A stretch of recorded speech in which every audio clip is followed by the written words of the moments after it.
Welcome to This Explainer. Today, we're diving right into a seriously fascinating question posed by Jane Crawford about language teaching materials. Think about the resources you use. Do pre-planned materials actually meet specific learner needs, or are they just this generic one-size-fits-all Band-Aid? Crawford kicks off her work with some pretty deep reflections on the resources developed for Words Will Travel, a project she was heavily involved in. So let's explore her research, try to find that perfect balance, and figure out how language materials can actually enhance our classrooms rather than box us in. Here's our roadmap for today. We're going to cover 1. The scaffold or crutch debate. 2.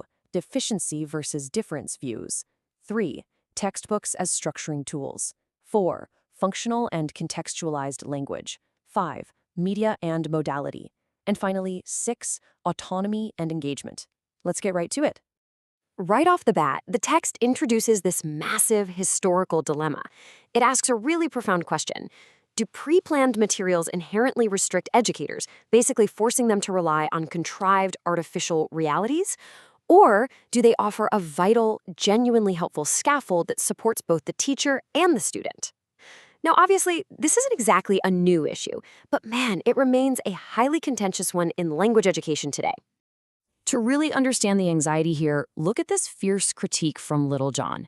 It perfectly illustrates the fear that commercial textbooks actively descale professional language teachers. The whole argument here is that instead of relying on your professional capacity to think on your feet and respond dynamically to your specific students, you're reduced to a mere technician.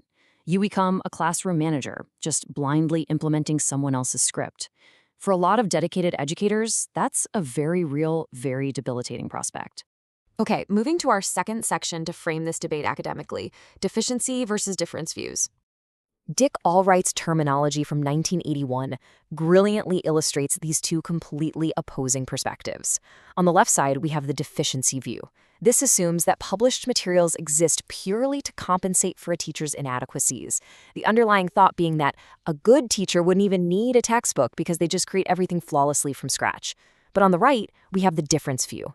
This perspective suggests that materials simply rely on specialized expertise. It argues that creating high-quality, perfectly sequenced materials takes a massive amount of time, money, and effort that the average super busy classroom teacher literally just does not have. So it's not about being deficient, it's just a practical difference in who is best equipped to make certain big-picture design decisions. Let's pivot to Section 3, Textbooks as Structuring Tools and Agents for Change. So if a textbook is actually going to positively transform a classroom, Hutchinson and Torres argue it must actively meet these 4 very specific conditions. It can't just be a giant book of grammar drills, right? First, it needs to be a vehicle for teacher and learner training, actually teaching them how to learn. Second, it must support classroom management to free the teacher up to focus on adopting new methodologies. Third, it has to paint a crystal clear, practical picture of what successful change actually looks like. And finally, if an entire school adopts it, the textbook can foster this incredible collegial support and a shared sense of responsibility. Furthermore, we have to acknowledge a basic truth. Communicative language classes are social events, which means they are inherently unpredictable. And honestly, that can be highly stressful for teachers trying out new methods and for students facing the daunting task of speaking a brand new language out loud. This is where textbooks act as essential structuring tools to create what's called social routinization. By stereotyping the classroom interaction just a little bit, the textbook lowers the unpredictability. It makes the social event of the classroom tolerable, predictable, and safe for everyone involved. Let's break down how this predictability actually works in practice, starting with negotiation.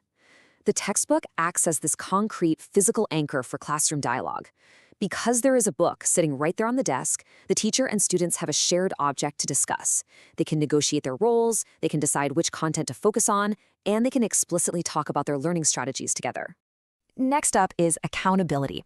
Think about it. The classroom is often this closed-off, ephemeral world. Once the lesson ends, the spoken words just vanish into thin air. But the physical textbook serves as a visible, verifiable record of the learning that's actually taking place. It proves to parents, to administrators, and most importantly to the students themselves exactly what is being accomplished day to day. And finally, orientation. A textbook essentially acts as a map for both students and teachers. It lets them know exactly where their specific lesson fits into the broader language program, what exact standards they are expected to meet, and just how much work lies ahead of them. It takes away the mystery and replaces it with solid structure. Moving right along to Section 4, effective materials, specifically functional and contextualized language. The crucial takeaway here is that language only exists the way it does because of the actual purposes we put it to. Learners absolutely must engage in the purposeful use of language by tackling whole, meaningful texts long before they start analyzing the underlying grammatical forms. You can't just hand a student a bucket of building blocks and tell them to figure out the grammar later. They need the context. Who is speaking? Where are they? What's their relationship? Because without that context, it is literally impossible to understand the real meaning of an interaction. The form of the language should emerge naturally from texts that have already been processed for meaning. Which brings us nicely to our next chapter heading. The language used should be realistic and authentic. Now, Crawford notes something really important here. Purely authentic materials, meaning things not originally produced for language teaching, like a random daily newspaper or a full-length Hollywood movie, are incredibly difficult to manage. They're legally tricky to get rights for, and pedagogically, they can be completely overwhelming for a student. That is exactly why Crawford relies on Mac Williams' verbatim term, authentic-like. This is the sweet spot. It describes language that feels realistic and isn't artificially constrained, but it's carefully curated and structured so it's actually amenable to language teaching. It gives you the real world, but keeps the learning process totally manageable. Next up, Section 5. Classroom materials will usually seek to include an audiovisual component. So, why are audiovisuals absolutely essential? Well, because they ground academic theory in the real world. We don't just communicate with our words, right? Video allows learners to explore rich nonverbal cues, a character's body posture, their mime, their facial expressions, and their intonation. All of these visual anchors help learners decode the verbal meaning. Plus, the absolute beauty of video is the pause and replay button. It gives you the power to stop an interaction mid-sentence, analyze it, and make real-time cross-cultural comparisons right there in the classroom. Shifting gears a bit for this next section, second language learners need to develop the ability to deal with written as well as spoken genres. Let's be honest, writing in a second language is particularly daunting. Native speakers are historically much less forgiving of grammatical and written inaccuracies than they are of someone just making a mistake while speaking. To prevent learners from freezing up or feeling paralyzed by this pressure, effective materials have to incorporate this exact sequential learning cycle. First, you work with examples, focusing entirely on meaning. Second, you deeply analyze the genre's social purpose and structure. Third, you build the necessary topic knowledge and vocabulary so the student actually has something worthwhile to say. And finally, joint construction, meaning you collaborate in groups before the student ever attempts a solo draft.